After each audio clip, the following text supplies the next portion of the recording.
사랑하는 CBS 시청자 여러분 안녕하십니까? 성서의 땅을 가다 윤석전 목사입니다.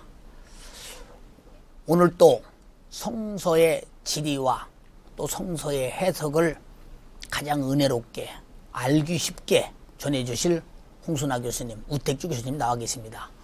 오늘 두 교수님 나와주셔서 감사합니다.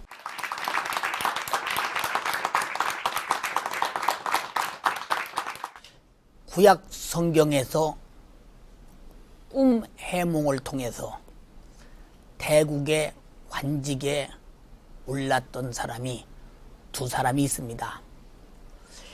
그 하나가 애굽의 총리가 된 요셉이라고 하는 사람이었고, 그 다음에 이번 시간에 다룰 다니엘이라는 사람입니다. 다니엘은 바벨론의 느부갓네살 왕, 그때 포로로 잡혀가서 꿈 해몽을 함으로 왕의 총애를 받았던 사람이었습니다. 그러나 다리우스 왕 때는 주변 사람들의 시기와 질투로 인해서 사자굴에 들어가는 위험천만한 일이 있었지만, 하나님의 사람 다니엘은 그 믿음을 가지고 사자굴에서 하나님의 은혜로 되살아난 엄청난 이적을 나타낸 사람이기도 했습니다. 그 믿음의 사람 다니엘의 무덤이 바로 이란 수상군 부근 사우르 강가에 있다고 합니다. 그곳으로 가보시겠습니다. 주전 521년 바사제국의 행정 수도로 건축된 수사. 이곳 사우르 강가에는 다니엘 무덤 추정지가 있다. 이곳은 세계 3대 종교 모두에게 중요한 성지다. 그 덕분에 무덤은 순례자들로 늘 붐빈다. 이곳에서 다니엘의 믿음을 생각하게 되는데, 참 다니엘은 하나님을 섬김의 정조를 아주 목숨보다 크게 지켰죠. 그 믿음이죠. 그러니까 그 신상에게 절하지 않는 자는 사자굴에 집어넣는다고 했지만은, 그냥 그 굴복하지 않고 하나님 앞에 끝없이 기도하며 절하지 않았기 때문에 사자굴에 들어가는 죽음, 그러나 사자가 먹지 못했고, 다니엘을 모함한 자들이 대신 사자굴에 가서 죽는 일이 생기지 않았습니까? 그 믿음의 영웅 다니엘의 가묘가 무덤 지하에 있다. 그곳엔 사자 입을 봉하시고 자기 백성을 구하셨던 하나님의 시간이 담겨 있는데, 그 하만과 모르드게와 같은 그런 연상을 하게 됩니다. 그 왕에게도 살아계신 하나님을 증명하게 되고요. 아, 그럼요. 참 그 왕이 참 네 하나님은 살아있다. 그러면서 다니엘이 살아있기를 바랐던 그 왕의 그 심정이 그대로 거기서 전해지면서, 그 후 왕은 나라 안에 선포했다. 나의 백성은 반드시 다니엘이 섬기는 하나님을 섬겨야 한다. 우리는 지금 화면을 통해서 그 믿음의 사람 다니엘의 무덤 사우르 강가를 지금 우리는 보았습니다. 다니엘은 이 땅에 성경을 통해서 우리에게 주신 믿음의 사람, 믿는 자의 결과가 어떤가를 보여주기도 한 사람입니다. 지금 우리는 교수님들과 함께 이 다니엘의 현장을 생각하면서 은혜의 시간을 갖기로 하겠습니다. 홍 교수님, 먼저 다니엘의 무덤이 있는 장소가 어느 곳인지 그 정보에 대해서 또 지도를 통해서 좀 설명해 주시겠어요? 예. 여러 번 말씀드렸듯이 이 이란이라고 하는 나라가 우리 한반도의 한 7배가 되는 넓은 나라입니다. 그래서 참 파악하기 어렵기 때문에 지도를 다시 한번 보시면 좋겠습니다. 녹색 부분으로 되어 있는 이 지역이 고대 바사 제국의 영토가 되겠습니다. 물론 이 지도를 보시면 지금 여기 바벨론 있는 이 지역은 이라크입니다. 그래서 이 국경 가까이 가보면 그 수사라고 하는 곳이 있는데, 그 수사보다는 아와즈라고 하는 곳이 더 유명합니다. 그곳에서 110km 부근 떨어진 곳에 그 에스도와 연결된 그 수산궁이 있는 수사입니다. 그런데 그 이곳에 가면 그 모스크가 하나가 있습니다. 예. 모스크가 하나가 있는데 그 모스크 지하에 가면 현지인들이 그 다니엘의 무덤이라고 떠받드는 곳이 있기 때문에 예. 우리는 그것을 다니엘의 무덤이라 그럽니다. 그래서 이것은 유대교 또 기독교 예. 그리고 이슬람교까지 성지로 여기는 중요한 곳이 되었습니다. 예. 그러면 다니엘의 무덤이 왜 그 사우로 강가에 그곳에 위치되어 있는지 참 그것도 참 몹시 궁금하거든요. 예, 저 역시 궁금합니다. 왜냐하면 도대체 그 이 다니엘의 무덤이 왜 여기에 있을까? 예. 그래가지고 자료를 조사해봤는데 예. 안타깝게도 너무 자료가 없어서 굉장히 어려움을 겪었습니다. 그래서 추적해 보았는데 현재로 그 지금 찾을 수 있는 자료는 7세기경 부근 때부터 이곳에 다니엘 무덤이 있었다 그러는데 그 전에는 어떻게 되었는지는 찾을 길이 없습니다. 뭐 모든 일들이 역사의 기록이 남아 있겠습니까? 그리고 또 그 다음 기록은 1164년경에 이곳을 여행한 여행가가 있습니다. 이름이 그 베냐민이라고 하는 그 유명한 여행가가 이곳에서 그 강 양쪽 주민들이 서로 다투고 있는데 그때 강 가운데다가 다니엘의 뭐 관이라고 하는 걸 놓고 서로를 진정시키는 것을 보았다고 하는 기록. 이 정도 외에는 고대의 기록이 없어서 저 역시 이것만큼은 답답함을 가질 수밖에 없습니다. 예, 우 교수님 그 다니엘서의 성경을 읽어보면 그 여러 가지 그 내용이 있지 않습니까? 그런 성경적 배경에 대해서 좀 설명해 주시겠어요? 네, 그 다니엘서에 있는 내용만을 바탕으로 어떤 역사적인 상황이 전개됐는가 하는 것을 말씀드리자면 제일 먼저 다니엘서 1장 1절부터 7절을 보면 유다 왕국이 바벨론 나라에게 멸망한 주전 587년 사건을 출발점으로 이야기를 시작을 하고 있고요. 그다음에 다니엘서 5장 30절에서 31절을 읽어보면 바벨론의 마지막 왕 벨사살의 이야기가 기록되어 있습니다. 실제 역사 속에서는 이 벨사살 왕이 본명은 나보니두스 왕으로 그렇게 기록이 되어 있습니다.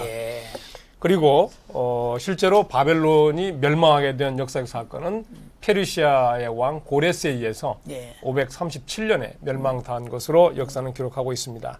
그런데 다니엘서에서는 메대 사람 다리오가 벨사살의 뒤를 이어 새로운 나라를 일으켰다고 기록을 하고 있고요.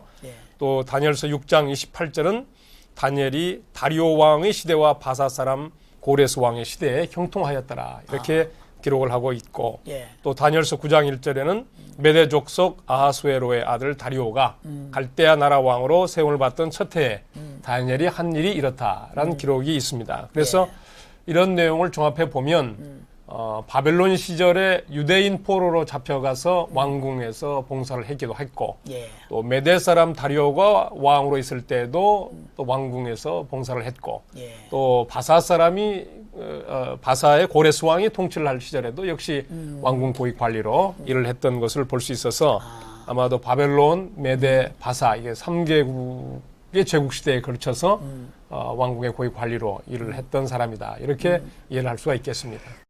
그 다니엘서 7장 그 이후에는 다니엘이 본 그 환상에 대한 기록이 있거든요. 근데 그 이것은 신구약 그 중간사다.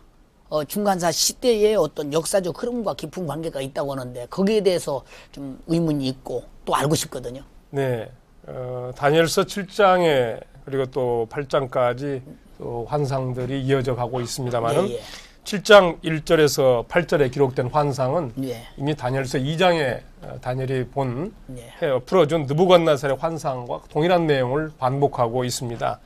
그래서 이 7장의 환상들은 바벨론 제국 이후에 세워질 제국들을 상징합니다.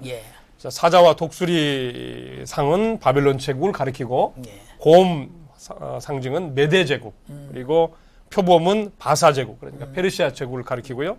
그 이후에 보게 된 10뿔은 10명의 장군으로 구성이 된 그리스 제국. 그다음 알렉산드리아 대왕이 죽은 이후에 그 나라를 분할해서 통치했던 10개국을 상징한 것으로 풀 수가 있겠습니다. 또 7장 9절에서 14절은 이어서 이런 제국들을 통치하는 궁극적인 존재. 그래서 앞서의 제국의 왕들은 짐승의 서로 상징이 되었지만 이제 궁극적으로 이 모든 나라를 통치할 존재는 인자 같은 이, 하나님이죠. 인자 같은 이가 세상 나라를 통치할 것을 시사를 하고 있어서 세상의 왕들은 짐승으로 이 세상을 진실로 통치하실 분은 인간의 모습을 지닌 하나님으로 이렇게 대비시킨 것을 볼 수가 있습니다. 예.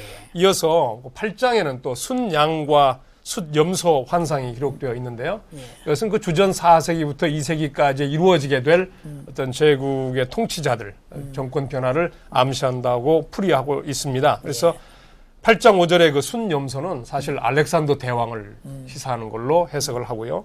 또 8장 9절에 있는 작은 뿔은 주전 175년에서 164년간에 팔레스타인을 지배했던 안티오코스 4세 에피파네스를 가리킨다고 말하고 있습니다. 근데 이 안티오코스 4세 에피파네스는 유대인들에게 할례를 금지하고 또 유대인을 살상하기도 하고 유대인들의 절기를 금하게 하는 등의 유대 종교를 말살하는 정치를 폈기 때문에 당시에 경건한 유대인들이 이에 반대해서 마카비 혁명을 일으키기도 했던 장본인이었습니다. 이번에는 다니엘이 그 생존에서 아마 머물러 있었을 것이다. 그것은 오늘 우 교수님의 말씀을 들으면서 확신이 가기도 합니다. 바로 그 장소 수산궁으로 가보시겠습니다.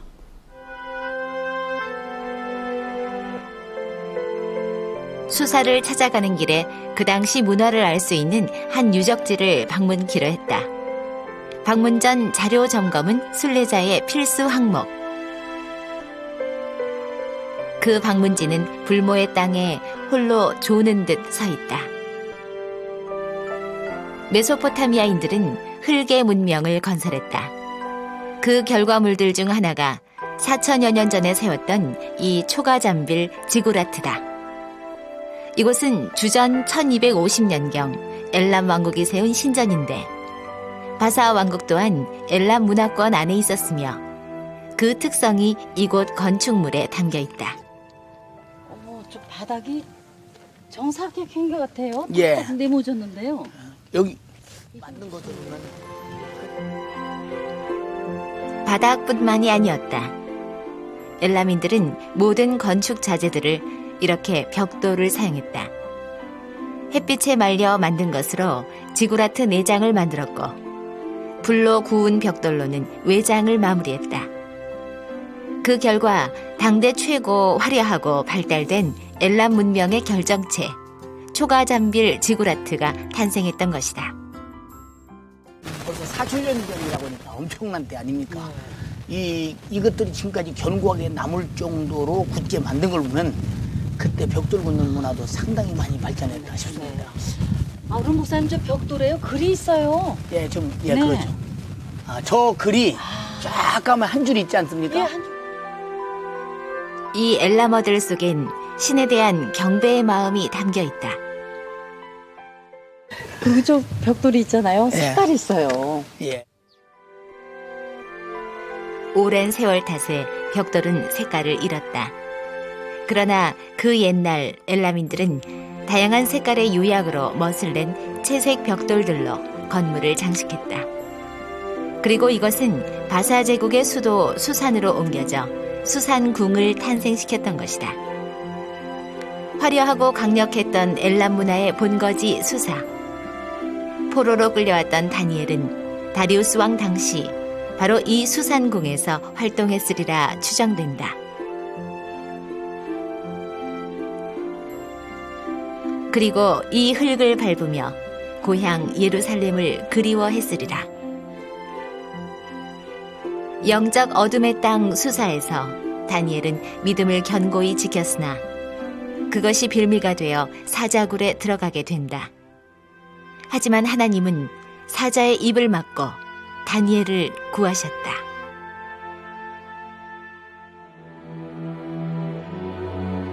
왕이 심히 기뻐서 명하여 다니엘을 굴에서 올리라 하매 그들이 다니엘을 굴에서 올린즉 그 몸이 조금도 상하지 아니하였으니 이는 그가 자기 하나님을 의뢰함이었더라.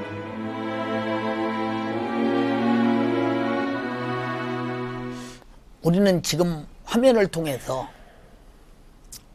아스에르 왕비였던 에스더, 그리고 모르드게, 뭐 수산궁엄은 우리 기억 속에 그런 기억이 살아 있습니다. 역시 다니엘도 그곳에 있었으리라 아주 추정하고 있으면서 아까 교수님 말씀을 들어보니까 아마 그곳에 왕이 있었다면 당연히 다니엘도 있지 않겠나 이런 생각을 해보기도 했습니다. 홍 교수님, 다니엘과 수산궁은 어떤 관계가 있는지 참 잘 알고 싶거든요. 예, 분명한 것은 성경에 다니엘이 수산궁에 있었다고 하는 기록은 분명히 없습니다. 예. 물론 바사 제국과 연관이 있는 것들은 분명히 성경에 기록되어 있지만 예. 수산궁과는 직접적인 관계는 없지만 예. 말씀드렸듯이 모든 내용이 성경에 다 압축돼서 기록된 것은 아니거든요. 예. 추정을 한번 해보면 이제 바벨론이 멸망당하면서 많은 유대인들이 또 바사 제국과 연결되면서 수산궁까지 왔고 또 우리가 그래서 에스더까지도 그곳에 온 것을 알 수 있지 않습니까? 예, 예. 그래서 그런 과정을 통해서 다니엘이 예. 수산궁까지 오지 않았을까. 또 이 수산궁이 실질상의 수도였거든요. 예. 약 3곳의 수도가 있었던 걸 우리가 예. 보았습니다. 예. 뭐 앙메다, 페르세폴리스. 그러나 역시 정치적으로나 문화적으로나 경제적으로나 모든 그냥 왕의 길까지 연결된 완벽한 수도의 역할을 했던 곳이 수산궁이기 때문에 다니엘이 있었을 가능성은 굉장히 높다고 봅니다. 예. 그 아까 다니엘서를 그 해석하면서 말씀하셨던 오 교수님의 말씀을 들어보니까 그 다니엘이 그런 역사를 쓴 걸 보면 자기가 그 왕궁에 있었으니까 쓰지 않았겠나 이런 생각을 깊이 해보기도 합니다. 오 교수님, 그 다니엘서를 통해서 하나님께서 그 백성들에게 주시려는 메시지가 있을 텐데요. 그 메시지의 의미를 좀 말씀해 주시겠어요? 네, 유다 왕국은 587년에 바벨론 제국에 멸망당하면서 그 예. 이후로 근 500년 이상 전혀 정치적 독립을 하질 못했습니다. 예. 계속된 그 강대국들이 바뀌긴 하지만 예. 유다가 하나의 정치 국가로 독립할 기회는 전혀 찾지 못했습니다. 예. 계속된 식민 통치 하에서 예. 유대인들은 종교적인 위협, 핍박, 또 경제적인 어려움 이런 것들을 겪게 되었는데 아마도 그러한 위협과 그 핍박 속에서 예. 유대인들은 점점점 율법을 지키기가 어려운 상황에 처해 있을 거라고 생각이 됩니다. 예. 그러니까 바벨론의 고위 관직에 있었던 바벨론과 그의 세 친구들이 당한 위협이란 예. 그 당시에 많은 유대인들도 이런 일들이 비일비재 일어나지 않았을까 하는 생각입니다. 아마도 그러한 위기에 처해 있던 유대인들을 향해서 다니엘과 그의 세 친구들이 보여준 신앙의 모범은 어떠한 위기와 역경 속에서도 서로 풀무불에 던져주는 일이 있다 할지라도 서로 사자굴에 던져서 목숨이 위태로운 일이 있다 할지라도 예. 하나님과 지켜야 될 신앙을 굳게 지키노라면 반드시 하나님이 구해주시고 그의 목숨을 보호해 줄 뿐만 아니라 그의 주기를 여전히 유지해 줄 수 있다고 하는 희망의 메시지가 여기에 담겨 있다고 볼 수가 있겠습니다. 참 많은 성도들이 신앙생활해 가면서 무슨 문제가 오면은 하나님의 말씀과 믿음으로 그걸 정면 돌파해서 이기려고 하는 것이 아니라 오히려 좌절하면서 하나님이 살아계신 왜 이런 일이 내게 오게 하는가 하고 무너지는 것을 보거든요. 오늘 교수님 말씀 들으면서 또 더 큰 내용을 많이 이해돼서 진심으로 감사드리면서 오늘 방청객들의 질문을 또 받아보겠습니다. 방청객이 질문하겠습니다. 홍 교수님께 여쭤보겠습니다. 다니엘 무덤이나 요셉 무덤 같이 성경에 나오는 인물들의 무덤은 무슨 근거로 알 수 있는지 또 얼마나 확실한 근거인지 항상 알고 싶었는데요. 이번 기회에 속 시원히 가르쳐 주세요. 굉장히 핵심적인 질문을 잘해 주신 것 같습니다. 물론 이제 그 묘지 같은 것과 또 성지는 약간 구분이 될 텐데 두 가지로 간단하게 이해할 수 있을 것 같습니다. 먼저 전승입니다. 그러니까 어느 그 지역에 그 내려오는 그 전설보다 신빙성이 있는 걸 전승이라 그럽니다. 그러니까 근데 이 전승에는 구분이 있습니다. 특별히 그 무덤 같은 경우는 신빙성이 떨어진 이유가 많은 무덤들이 모슬렘 정승이거든요. 이슬람교에서 이야기하기 때문에 그들은 벌써 최소한 예수님 때보다 600년이 늦기 때문에 신빙성이 떨어집니다. 그래서 무덤들은 되게 그 신빙성이 떨어지고요. 그 다음에 성지를 어떻게 그 장소로 확정하느냐만 조금 더 말씀드려야 될 것 같습니다. 이럴 때는 그 고고학적인 역사적인 증거를 가지고 이제 그 성지를 확정합니다. 그래서 첫 번째는 그런 이름이 그곳에 남아 있느냐. 그러니까 예를 들면 동네 이름이 1000년 전, 2000년 전, 3000년 전 갈 수도 있습니다. 이름. 두 번째는요, 그곳에서 성경 시대에 사람들이 살았던 흔적이 남아 있느냐. 그거는 이제 고고학자들이 거의 정확하게 찾아냅니다. 가장 정확한 것이 이제 톡이죠. 그 다음에 이제 지역적으로 성경에 조금이라도 언급이 된 지형지물과 일치되느냐.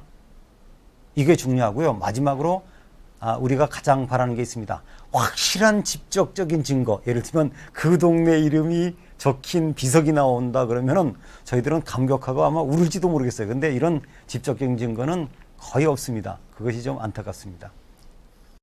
교수님께 여쭤보겠습니다. 성경이 66권으로 모아지기 전에는 따로따로 떨어져서 전해졌을 텐데요.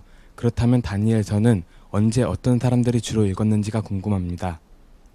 예, 다니엘서는 이스라엘 민족의 역사 속에서 예수님 탄생의 기점으로 보자면 한 160년 전에, 그러니까 정확히 연대로 보자면 167년경에 유대민족사에 중요한 사건이 일어났는데, 그 당시도 역시 알렉산더 대왕이 죽고 난 사후에 10명의 제후국들 가운데서 팔레스타인을 중심으로 통치하던 두 개의 중요한 제국이 있었습니다. 이집트 쪽에서는 프톨레미 왕조가 자리 잡고 있었고, 팔레스타인 북쪽에 위치한 시리아에는 셀루시드 왕조가 자리 잡고 있었는데, 이 167년에는 셀루시드 왕조 중에서도 안티오코스 4세 에피파네스라는 왕이 굉장히 헬라 종교를 신봉하고 있었던 왕이 있었습니다. 그래서 유대교를 말살하고 헬라 종교를 완전히 유대인들에게 접목시키기 위해서 예루살렘 성전에다가 유대인들에게서는 절대 제물로 바쳐서는 안 되는 부정한 짐승으로 제사를 드리고,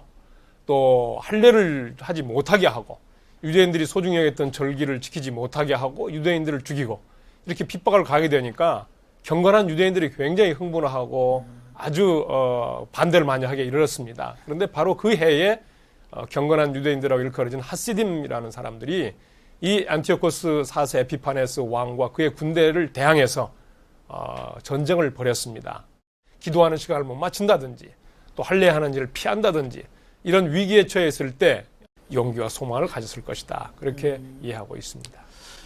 오늘 교수님들에게 말씀을 들으면서 사실 다니엘서 하면 거의 어떤 환상적인 얘기처럼 이렇게 들려지기도 합니다. 그러나 자세히 이렇게 설명해 주시고, 또 다니엘의 사건의 삶을 통해서 우리가 다시 한번 성서적으로 지리도 조명해 볼 때 충분한 이해 속에서 다니엘서가 많이 이해됐으리라고 생각이 되면서, 우리도 다니엘처럼 믿음의 사람이 되자는 굳은 각오가 아마 새롭지 않나 싶습니다. 오늘 조 교수님 말씀 너무 감사했습니다. 고맙습니다.